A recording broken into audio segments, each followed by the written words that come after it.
let's dive into an absolutely extraordinary spiritual adventure. Seriously, this isn't your average history lesson. It's the real-life quest of a young man from India whose search for God pushed him to the very edge of what we think of as reality. This is the story of how a modern yogi is made. And here he is. This is Paramhansa Yogananda, a face that would eventually become iconic in the world of spirituality. But way before all that, before he was a world-renowned master, he was just a boy with this deep, unexplainable pull towards something divine, and a past that he just couldn't quite forget. I mean, just listen to how he starts his own story. The very first thing he tells us is that his earliest memories weren't of being a baby, but of a past life as a yogi deep in the Himalayas. Right from that first sentence, you know, this is not going to be an ordinary life story. You know that feeling, right? That sense that there's got to be something more? That search for a real purpose? Well, Yogananda's journey kicks off with that same deep-seated impulse. But for him, it wasn't just a feeling or a hunch, it was a memory, a powerful echo from a life he was pretty sure he'd already lived. And this echo from the past, it wasn't just in his head, it started to show up in his day-to-day life. His childhood really wasn't about school and playing games in the usual way. For young Yogananda, the miraculous was just normal. His early years were absolutely filled with signs and wonders. Let's just run through a few of these because they're pretty wild. He was miraculously healed from deadly cholera just by looking at a photograph of a guru. He had these incredible visions of immortal yogis. After a fight with his sister, he literally created a boil on his own arm just by using his willpower. And another time, through intense prayer, he made two kites appear out of thin air and fly right into his hands. To him, this was just how the world worked. But you know, this world of private miracles and spiritual daydreams, it was about to get a serious reality check.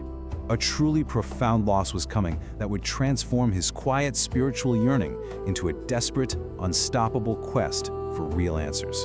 The event that changed absolutely everything was the sudden death of his mother. He called her his dearest friend on earth. It was a loss that left him feeling, in his words, barren to the bone. But it also unlocked a kind of hidden legacy, something she had been secretly guarding for him his whole life. Turns out this was a prophecy given to his mother years and years earlier by the great Guru Lahiri Mahasaya. She was told, point blank, that her son's destiny was already laid out. He was meant to be a yogi who would act like a spiritual engine, guiding countless souls back to God. And this amulet, this was the turning point. On her deathbed, his mother told him about it.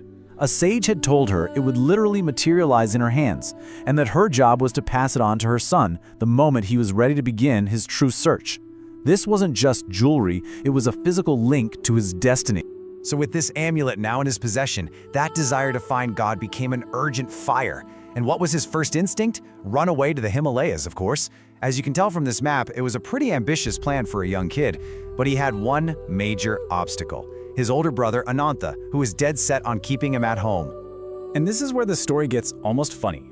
You've got Yogananda and his friends dressing up in European disguises to sneak away. And in response, his brother Ananta becomes a full-on detective. He's finding their marked-up train schedules, he's interviewing the cab drivers, he's even sending telegrams to the police in the next town to get them caught. It was this classic showdown between spiritual fire and worldly logic. Okay, so his great escape was a bust, but the search was far from over. It just took a different direction. He started seeking out holy men, and on his travels, he began to meet saints who had powers that just completely bent the rules of reality as we know it. And this led to probably one of the most mind-bending stories from his youth. It was an encounter that really forced him to question what physical existence even is. I mean, it sounds like something straight out of science fiction, doesn't it? The idea of bilocation? But Yogananda says he witnessed it with his own two eyes, thanks to a saint named Swami Pranabandha. Okay, so get this. Yogananda is sitting there in a room, talking with the Swami who hasn't moved a muscle for at least half an hour. Out of nowhere, the Swami says, "I think our friend is nearing the door." A moment later, a man walks in, looking completely stunned. He says that just a few minutes ago, this exact same Swami met him down by the river, walked with him for a bit, and then just vanished into thin air after telling him to come to this house. He was in two places at the exact same time. The lesson here was just profound. The Swami explained it to him like this. For a true yogi, the world isn't a collection of separate things. It's all one unified field. Once you realize that, The normal rules of time and space, the very barriers of physical matter, they just don't really apply anymore. So after seeing all this, you can imagine the question forming in Yogananda's mind, what's the point of these miracles? He was meeting all these masters with incredible powers, and he had to figure out how to tell the difference between a flashy spectacle and the real, true wisdom he was actually looking for. And he came across two perfect contrasting examples. On one hand, there was a guy they called the perfume saint, who could literally create any fragrance you could imagine out of thin air. An amazing, spectacular power for sure.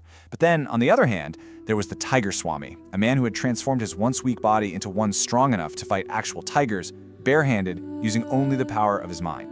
And this was the key piece of advice the Tiger Swami gave him. He told Yogananda that fighting jungle tigers was nothing, really. The real victory, the real power, comes from conquering the tigers that live inside all of us, the jungles of human desires. So you see, every single one of these strange, miraculous encounters, they all had a purpose. They were like lessons or trials that were sharpening his focus, helping him learn to see past the flashy powers and recognize the deep, quiet wisdom he was truly after.